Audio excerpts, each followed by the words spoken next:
UDF ജയിച്ച് അധികാരത്തിലോട്ട് വരുന്ന സമയത്ത് അല്ലെങ്കിൽ ഈ മന്ത്രി പ്രഖ്യാപനമൊക്കെ വരുന്നതിന് മുന്നേ നമ്മളൊക്കെ എല്ലാവരും പ്രതീക്ഷിച്ചിരുന്നത് ചാണ്ടി ഉമ്മനെ കുറിച്ചായിരുന്നു. ചാണ്ടി ഉമ്മൻ ഏത് സ്ഥാനമായിരിക്കും കിട്ടുക, ചാണ്ടി ഉമ്മൻ എങ്ങനെയായിരിക്കും വരിക എന്നൊക്കെ ഉള്ള ഒരു പ്രതീക്ഷ എല്ലാവർക്കും ഉണ്ടായിരുന്നു. പാർട്ടി ഭേദമന്യേ എല്ലാവരും ഓരോരുത്തരെ കുറിച്ച് ഓരോ പ്രതീക്ഷ ഉണ്ടായത്. ചാണ്ടിയുമ്മന് കുറച്ചുകൂടെ, കാരണം ചാണ്ടിയുമ്മന് കിട്ടിയ സ്വീകാര്യതയും പിന്നെ ചാണ്ടിയുമ്മൻ്റെ ആത്മവിശ്വാസവും നമ്മളും അതുകൊണ്ട് കൂടുതൽ ശ്രദ്ധയോടെ ഇരുന്നു. പക്ഷേ ചാണ്ടിയുമ്മന് മന്ത്രിസ്ഥാനമൊന്നും കിട്ടിയില്ല. പക്ഷേ ഇപ്പോൾ ചാണ്ടിയുമ്മൻ ചെയ്യുന്ന കുറച്ച് കാര്യങ്ങളുണ്ടായത്, അതായത് ആളെ കൂട്ടി എന്തൊക്കെയോ കാര്യങ്ങൾക്ക് വേണ്ടിയിട്ട് ഈ സ്വരുക്കൂട്ടുന്നുണ്ട്. ഇപ്പം എന്തായിരിക്കും ചാണ്ടിയുമ്മൻ്റെ നീക്കം? ഇതിൽ ചാണ്ടിയുമ്മനെ സംബന്ധിച്ചിടത്തോളം ജനങ്ങൾക്ക് മാത്രമല്ലായിരുന്നു, ചാണ്ടിയുമ്മന് നല്ല പ്രതീക്ഷ ഉണ്ടായിരുന്നു. കാര്യം ഒരു തവണ വലിയ ഭൂരിപക്ഷത്തിലാണ് ഉപതെരഞ്ഞെടുപ്പിൽ ജയിച്ചത്. അദ്ദേഹം തന്നെ പലപ്പോഴും പറഞ്ഞു 10-26 വർഷം ഇപ്പോൾ കോൺഗ്രസിൽ കിടന്ന് രാഷ്ട്രീയ കളിച്ചതിൻ്റെ ഒരു പരിചയം തനിക്കുണ്ട്. തൻ്റെ പിതാവിനെ കണ്ട് വളർന്നു വന്നതിൻ്റെ ഒരു രീതിയൊക്കെ ഉണ്ട്. ഇത് തന്നെയാലും ഉമ്മൻചാണ്ടിയുടെ മകൻ തന്നെയാണല്ലോ. അപ്പം വിത്ത് ഗുണം എന്തായിരുന്നാലും ചാണ്ടിയുമ്മനെ സംബന്ധിച്ചിടത്തോളം ഉണ്ട് എന്ന് പറയാതിരിക്കാൻ കഴിയില്ല. ഇത് പറഞ്ഞതിന് ചില കാരണങ്ങൾ എന്താണെന്ന് നമുക്ക് പറഞ്ഞുതരാം. ഈ ഉമ്മൻചാണ്ടി എന്ന് പറയുന്ന ഒരു വ്യക്തി, അദ്ദേഹത്തിൻ്റെ കല്ലറയിലെ ഈ മനുഷ്യൻ സത്യമായി നീതിമാനായിരുന്നു എന്ന് എഴുതി വെച്ചിരിക്കുന്നത് നമ്മൾ കാണുന്നതാണ്. അപ്പം പിന്നെ ഉമ്മൻചാണ്ടിയെ സംബന്ധിച്ചിടത്തോളം ഉമ്മൻചാണ്ടി എങ്ങനെ ഒരു വലിയ നേതാവായി മാറിയെന്നും ആരെയാണ് അതിനുവേണ്ടി വെട്ടിവീഴ്ത്തിയതെന്നും കേരളത്തിൽ രാഷ്ട്രീയം അറിയുന്ന എല്ലാവർക്കും അറിയാം. അതിനുവേണ്ടി നടത്തിയിട്ടുള്ള തീവ്രമായ പരിശ്രമങ്ങൾ എന്തൊക്കെയാണ് എന്ന്.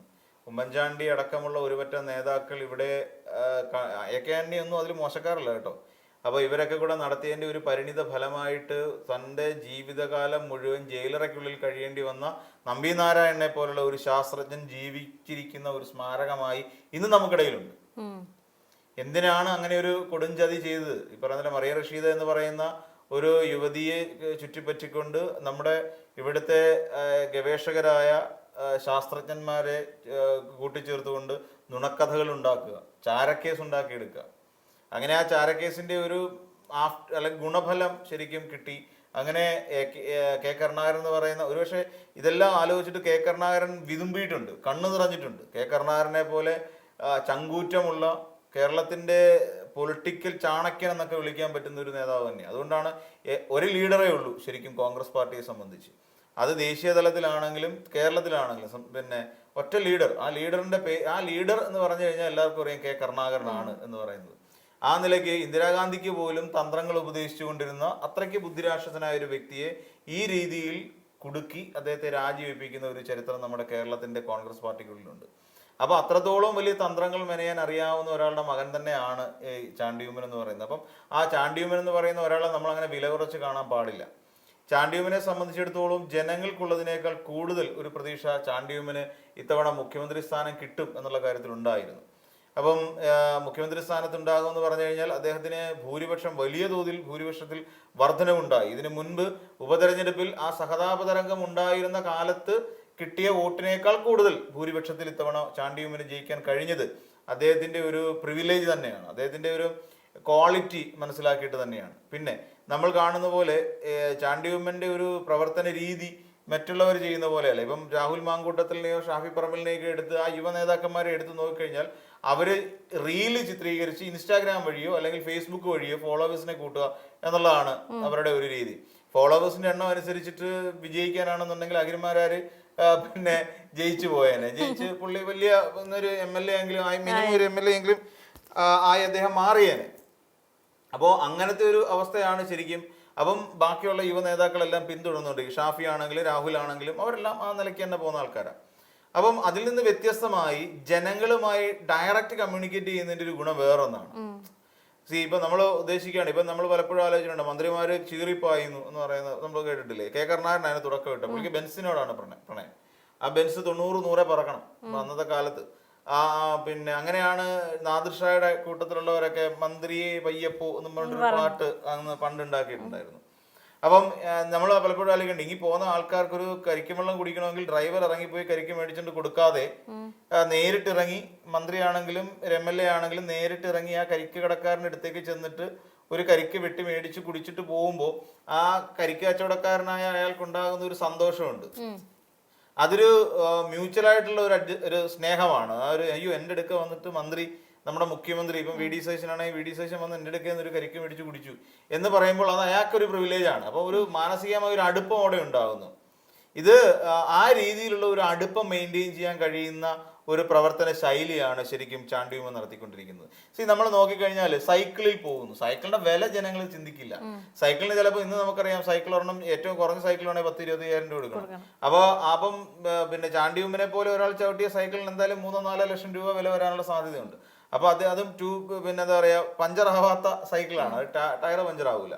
അപ്പോൾ ആ സൈക്കിൾ എടുത്തുകൊണ്ട് അദ്ദേഹം ജനങ്ങൾക്കിടയിലേക്ക് ഇറങ്ങി ചെല്ലുമ്പോൾ അതും ജനങ്ങൾ ചിന്തിക്കുന്ന ഉമ്മൻചാണ്ടി എന്ന് പറയുന്ന വലിയ ഒരു മുഖ്യമന്ത്രി ആയിരുന്ന ഒരു വ്യക്തിയുടെ മകൻ, ആ ഒരു MLA ആയിരിക്കുന്ന ഒരാൾ ഞങ്ങളുടെ അടുത്തേക്ക് വെറും സൈക്കിൾ ചവിട്ടി വരുന്നു.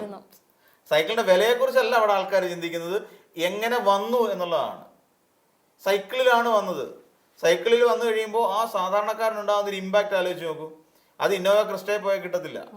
ആ ഒരു ഇഷ്ടവും ആ ഒരു സ്നേഹവും ക്രിസ്റ്റയിൽ ചെന്നിറങ്ങി കിട്ടത്തില്ല. അപ്പൊ ആൾക്കാരെന്ത് ചെയ്യും? സൈക്കിളിന്റെ വേഗതയ്ക്ക് അനുസരിച്ച് ആൾക്കാരും കൂടെ കൂടും.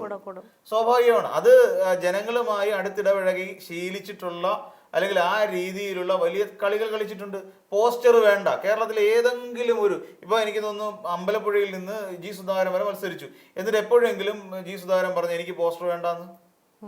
അല്ലെ പോസ്റ്റർ ഒട്ടിച്ചില്ലേ ജി സുധാകരന് വേണ്ടി? ഒട്ടിച്ചു. ചാണ്ടിയുമ്മന് പക്ഷേ അതൊന്നും ഉണ്ടായില്ല. അത് വേണ്ട എന്ന് ചാണ്ടിയുമ്മൻ തീർത്തു പറഞ്ഞു. അതുകൊണ്ട് എന്ത് ചെയ്തു? എനിക്ക് എൻ്റെ ഉമ്മൻചാണ്ടി ഫൗണ്ടേഷൻ വഴി ആൾക്കാർക്ക് വീട് വെച്ച് കൊടുക്കുന്നതിലേക്ക് പണം ഉപയോഗിച്ചു. അപ്പോൾ ഒന്ന് ആലോചിച്ച് നോക്കൂ, ആ MLA എന്ന് പറഞ്ഞു കഴിഞ്ഞാൽ അല്ലെങ്കിൽ ചാണ്ടിയുമ്മൻ എന്ന് പറയുന്ന വ്യക്തിയോട് ആ നാട്ടുകാർക്ക് സ്വാഭാവികമായും ഇഷ്ടം തോന്നുന്നതിൽ തെറ്റ് പറയാൻ പറ്റില്ല? എന്തെങ്കിലും ഒരു ഘട്ടത്തിൽ തെറ്റ് പറയാൻ പറ്റും? ഒരിക്കലും തെറ്റ് പറയാൻ പറ്റില്ല. അത്രത്തോളം ആൾക്കാർക്കിടയിൽ വിശ്വാസ്യത ഉണ്ടാക്കിയെടുക്കാൻ ചാണ്ടിയുമ്മന് കഴിയും. ഇത് നമ്മൾ നോക്കി കഴിഞ്ഞാൽ ചാണ്ടിയുമ്മൻ ശരിക്കും ഇങ്ങനെ ഉണ്ടാക്കിയെടുത്ത് എന്തിനു വേണ്ടിയിട്ടായിരിക്കും? ഇതൊരു നിലമൊരുക്കലാണ്. ഇനിയും ഏത് കാലത്ത് നിന്നാലും, ഇനിയും കേരളത്തിന് പിന്നെ കോൺഗ്രസ് പാർട്ടി നിലനിൽക്കുന്ന അത്രയും കാലം ചാണ്ടി ഉമ്മൻ ജീവിച്ചിരിക്കുന്നാൽ ചാണ്ടി ഉമ്മൻ അല്ലാതെ പുതുപ്പള്ളിക്കാർക്ക് വേറൊരു ജനനായകനില്ല. അതാണ് ചാണ്ടി ഉമ്മൻ എടുത്ത് ഏറ്റവും വലിയ വിജയം എന്ന് പറഞ്ഞാൽ. ഇനി വേറൊരാളെ അതിന് പകരക്കാരനായിട്ട് അവിടെ കൊണ്ട് നിർത്താൻ പുതുപ്പള്ളിയിലെ ജനങ്ങൾ, അതിന് കോൺഗ്രസ്സുകാരനാണെന്ന് പറഞ്ഞാലും ശരി, CPM-കാരനാണെങ്കിലും സമ്മതിക്കത്തില്ല. അപ്പൊ അങ്ങനെ വരുന്ന സാഹചര്യത്തിൽ ഈ പറയുന്ന ചാണ്ടി ഉമ്മൻ എന്ന് പറയുന്ന ഒരു വ്യക്തി കളിച്ച കളി വെറുതെ അല്ല. തനിക്ക് മന്ത്രിസ്ഥാനത്തിലേക്ക് എത്താൻ വേണ്ടി തന്നെ കളിച്ച കളിയാണ്. പക്ഷേ അവിടെ ഗ്രൂപ്പ് വൈരം കാരണം, അതായത് ശരിക്കും A ഗ്രൂപ്പ് എന്ന് പറഞ്ഞാൽ ഉമ്മൻചാണ്ടി അടക്കമുള്ള ചാണ്ടി ഉമ്മൻ അടക്കമുള്ള നേതാക്കന്മാരാണ് അതിൽ വരേണ്ടവർ. ഇത് ഹൈജാക്ക് ചെയ്തുകൊണ്ട് പോയതാരെന്നറിയോ? ഉമ്മൻചാണ്ടിയോട് അതീവ വിധേയത്വം കാണിക്കുകയും 2 വള്ളത്തിൽ കാല് ചവിട്ടി നിൽക്കുകയും ചെയ്ത് ഷാഫി പറമ്പിൽ എന്ന് പറയുന്ന നേതാവാണ് ശരിക്കും ഈ A ഗ്രൂപ്പിനെ ഹൈജാക്ക് ചെയ്ത് കൊണ്ടുപോയത്. ആ A ഗ്രൂപ്പിന്റെ പാതയിലാണ് ശരിക്കും ഇവരെല്ലാം വരുന്നത്, നമ്മുടെ രാഹുൽ അടക്കമുള്ളവര്. എന്നിട്ട് ഈ A ഗ്രൂപ്പിനെ ഇപ്പം ശരിക്കും കൊണ്ടുപോയി അവിടെ KC വേണുഗോപാലിന്റെ കൊടുത്തിരിക്കുകയാണ്. അപ്പൊ ഇവിടെ എന്നാൽ യഥാർത്ഥത്തിൽ A ഗ്രൂപ്പിലേക്ക് വരേണ്ടിയിരുന്ന ചാണ്ടി ഉമ്മൻ ഇന്ന് അനാഥപ്രേതം പോലെ അലഞ്ഞിരിഞ്ഞ് നടക്കുക. പക്ഷേ ഇന്ന് ചാണ്ടി ഉമ്മന് വേണ്ടി കടിപിടി കൂടുന്ന ഒരു സാഹചര്യത്തിലേക്ക് വരും. അപ്പൊ തനിക്ക് മന്ത്രിസ്ഥാനം നഷ്ടപ്പെട്ടു. ഇനി അടുത്ത എന്താ? പോസ്റ്ററുകൾ പ്രത്യക്ഷപ്പെട്ടു തുടങ്ങി. തിരുവനന്തപുരത്ത് പോസ്റ്റർ, പിന്നെ ചാണ്ടി ഉമ്മന് വേണ്ടി പോസ്റ്റർ പ്രത്യക്ഷപ്പെട്ടു. എന്താണ്? പിന്നെ KPCCയെ നയിക്കുക എന്ന് പറഞ്ഞുകൊണ്ട് ഒരു പോസ്റ്റർ പ്രത്യക്ഷപ്പെട്ടു. കൊച്ചു കളിയല്ല ഈ കളിച്ചത്. നമ്മൾ വിചാരിക്കുമ്പോൾ ഇതിനകത്ത് ചാണ്ടി ഉമ്മൻ വളരെ സിമ്പിളാണ് ആള്. പക്ഷേ ജനങ്ങളെ കൊണ്ടത് പറയിക്കുക എന്നുള്ളിടത്താണ് ഒരു വലിയ രാഷ്ട്രീയ നേതാവിന്റെ വിജയം. ആ രീതിയിൽ നോക്കിയാൽ ചാണ്ടി ഉമ്മൻ 100 അല്ല 500 മാർക്ക് കൊടുത്താലും പോരാതെ വരും. അത്രത്തോളം വളരെ കൃത്യമായിട്ടുള്ള ഓപ്പറേഷൻ ആണ് നടത്തിയിരിക്കുന്നത്. അതേസമയം KC വേണുഗോപാലിനെ സംബന്ധിച്ചിടത്തോളം KCയുടെ മനസ്സിൽ വേറൊരു പിക്ചറുണ്ട്. KCയുടെ മനസ്സിലിരിക്കുന്ന പിക്ചർ ആരെ അവിടെ ആക്കും, KPCC അധ്യക്ഷനാക്കും എന്നുള്ളതിനെ കുറിച്ച് പിന്നെ KCക്ക് ഒരു താല്പര്യമുണ്ട്. KCയുടെ താല്പര്യം നമുക്കറിയാം, KC AICC അധ്യക്ഷനാവും. KCയുടെ അതേ ആൾ കേരളത്തിലെ KPCC അധ്യക്ഷനാവും. സംഭവം സേഫായില്ലേ? സംഭവം സേഫായി. അപ്പൊ അതിന് പറ്റിയ ആൾക്കാരെ KC തെരഞ്ഞു പിടിച്ചുകൊണ്ടിരിക്കുകയാണ്. ഈ പറയുന്ന പോലെ പിന്നെ ആരെയെങ്കിലും ഒരാളെ പിന്നെ അദ്ദേഹം ആ ഒരു പോസ്റ്റിലേക്ക് എത്തിക്കും. അപ്പൊ അതിന് ശരിക്കും പറഞ്ഞ ഒരു വലിയ ചർച്ച നടക്കുന്നതിന് വേണ്ടി തന്നെയാണ് ഇപ്പോൾ ചാണ്ടി ഉമ്മന്റെ ഈ മൂവ്മെന്റ്. മന്ത്രിയാകാൻ കഴിഞ്ഞില്ലെങ്കിൽ നിന്റെയൊക്കെ അപ്പനാവാനുള്ള ബോധം എനിക്കുണ്ട് എന്ന് ആൾക്കാരെ കൊണ്ട് ചാണ്ടി ഉമ്മൻ വിളിച്ചു പറയിച്ചുകൊണ്ടിരിക്കുക. എന്നിട്ട് പറയാണ് ഞാൻ അങ്ങനെയൊന്നുമല്ല, ഞാനൊരു ഭാഗ്യം കെട്ട മകനാണ്, നിർഭാഗ്യവാനായ മകനാണ് ഞാൻ എന്ന് ചാണ്ടി ഉമ്മൻ പറയുകയാണ്.